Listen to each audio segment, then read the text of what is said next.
Le tabac en Amazonie n'est pas une drogue mais une médecine par Prisca Ducurjoli. Mardi 15 octobre 2013. Cigarette de tabac Mapacho. Photo association Icaro. Dans le débat sur la dépénalisation du cannabis, on oublie de rappeler qu'il est souvent fumé avec du tabac et que le tabac est une drogue bien plus addictive. Malgré tout, si on écoute certains peuples premiers d'Amazonie, connectés aux plantes, le tabac est une plante médicinale majeure capable de soigner, notamment, les addictions.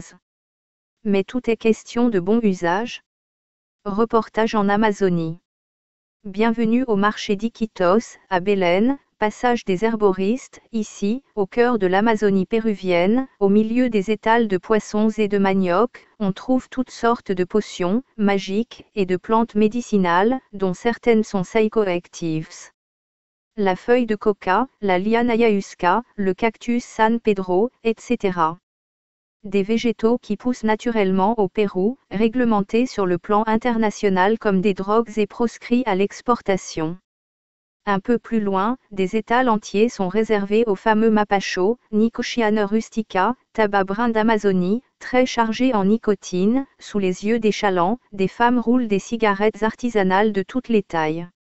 Certaines sont même mélangées avec un peu de tohi, une variété de datura, plante hallucinogène et dangereuse, que seuls les bons chamans savent préparer.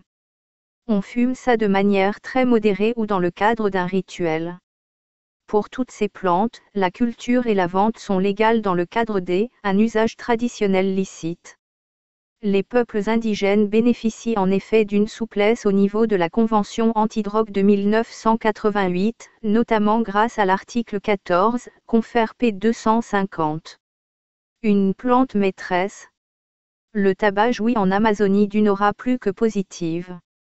C'est une plante maîtresse, une véritable panacée. Les indigènes de l'Amérique du Sud l'utilisent par voie gastro-intestinale, respiratoire ou percutanée. Le tabac peut être mâché, pris en jus ou en sirop. En pâte, en suppositoire ou réduit en poudre, c'est un remède traditionnel. Ce tabac n'a donc rien à voir avec les paquets de cigarettes venus d'Occident, estampillés « fumez tu ». Il s'agit ici d'une plante locale, communément utilisée depuis des millénaires pour toutes sortes d'usages. Il ne viendrait pas à l'idée des guérisseurs traditionnels d'utiliser dans leur pratique les cigarettes des gringos, c'est trop toxique, explique Ernesto Garcia Torres, curandero tabaco, à Iquitos. Il détaille à la caméra de Wheel of Future les multiples vertus du tabac traditionnel et le bon usage qu'il faut en faire. En résumé, ce qu'il faut retenir de l'usage des plantes psychoactives chez les peuples premiers, c'est qu'il n'est pas à visée récréative, comme en Occident. L'instruction, l'éducation et l'information passées correctement de génération en génération permet un bon usage de ces plantes chez les indigènes. Voici quelques clés nous invitant à restaurer notre rapport au cadeau de Mère Nature. À la transformation pour l'administration, forme, galénique, en médecine, doit rester artisanale, les feuilles de tabac sont simplement roulées pour être fumées. Autre exemple, les feuilles de coca, directement mâchées contre le mal des montagnes, bues en maté, ou réduites en farine pour la cuisine. La cocaïne naturelle présente dans les feuilles n'est pas la même que celle de la poudre blanche raffinée par un processus chimique. Elle agit en synergie avec les autres composants. Ainsi, on ingère un totem et non une partie isolée de la plante. Dans ces conditions, les indigènes ne tombent pas dans le tabagisme ni dans la toxicomanie. 2. Il y a peu de risque de surdosage dans l'emploi traditionnel.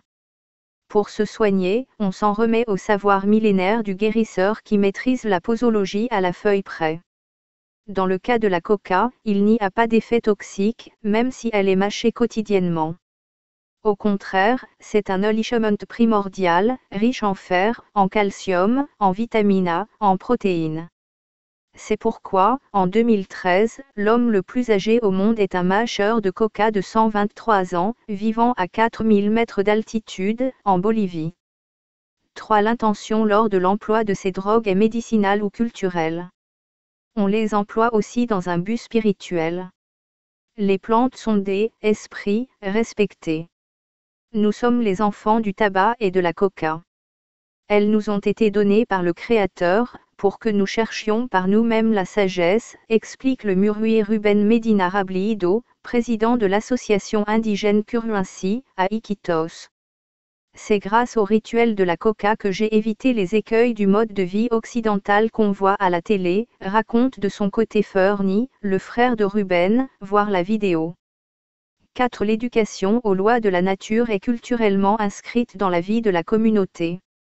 La connaissance intime des plantes est transmise de génération en génération. Ainsi, la répression contre les mauvais usages n'a pas lieu d'être, la posologie étant maîtrisée partout, pour un usage quotidien bénéfique, chacun sait qu'entre le poison et le remède, c'est principalement une affaire de dose. Petite histoire du tabac en France. Introduit en Europe par Christophe Colomb, son emploi médicinal a d'abord été apprécié et reconnu. Au milieu du XVe siècle, le médecin personnel de Philippe II d'Espagne le déclare « médicament universel ». En France aussi, sous Catherine de Médicis, le tabac est délivré par les apothicaires sous le nom de catérinaire, voir l'histoire de la culture du tabac sur Wikipédia. Mais cette plante sera très vite l'objet de passions et de convoitises en haut lieu, bien loin de la culture paisible qu'en font les indigènes. En France, la culture du tabac est prohibée dès 1719, avec des condamnations qui peuvent aller jusqu'à la peine de mort, car elle est réservée à la Compagnie des Indes occidentales. C'est déjà une affaire de gros sous. La culture, la fabrication et la vente sont ensuite libéralisées par l'Assemblée nationale en 1791 mais, en 1811, Napoléon rétablit un monopole d'État. En 1926, ce sont 10 milliards de cigarettes vendues par an dans l'Hexagone. Le service d'exploitation industrielle des tabacs, devenu le CETA en 1935, récupère alors le monopole. En 1938, la consommation a doublé, avec 20 milliards de cigarettes vendues en France. En 1944, les GI américains venus libérer l'Europe apportent avec eux leurs cigarettes blondes.